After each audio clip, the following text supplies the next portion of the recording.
তখন তারেক রহমান ডাক দিয়া বললেন, জান্নাতের মালিক যদি আল্লাহ হয়, জাহান্নামের মালিক যদি আল্লাহ হয়, কাবার মালিক যদি আল্লাহ হয়, তাহলে ওই মুনাফিকরা কারা যারা ভোটের বিনিময়ে জান্নাত বিক্রি করে? জান্নাতের মালিক যদি আল্লাহ হয়, বান্দা কেমন করে জান্নাত বিক্রি করে? জান্নাত বিক্রি করে, বলি না নাউজুবিল্লাহ। গতকালকে দেখলাম সিলেটের জমিনে বেগম জিয়ার সন্তান তারেক রহমান একজন বান্দাকে ডাক দিলেন, ডাক দিয়া বললেন, বাজান আপনি কি হজ করতে গিয়েছেন? ওই বান্দা বলল, হা হা আমি হজ করতে গিয়েছি। তখন তারেক রহমান জিজ্ঞেস করলেন, বলেন তো কাবার মালিককে? ওই বান্দা উত্তর দে আল্লাহ।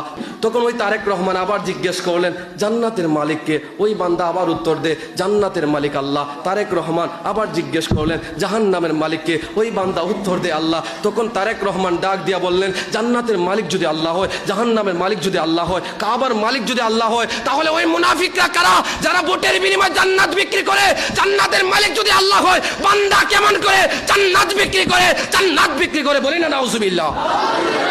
জান্নাতের মালিক যদি আল্লাহ হয়, বান্দা জাহান্নাম জান্নাত বিক্রি করতে পারে? জান্নাত বিক্রি করতে পারে? এই জন্য বলে আপনারা আমানত ভোট দিবেন, তবে সাবধান, কোন মুনাফিক কোন বেঈমানকে দিবেন না, যাদের বিনিময়ে ইসলামের ক্ষতি হবে, ইসলামের অবমাননা হবে। কথা বলুন ঠিক কিনা? তারা আইসা বলে জান্নাত দিব জাহান্নাম দেব। কি জান্নাত কি তোর মামুর বাড়ি নাকি? জান্নাত দিয়ে দিবি?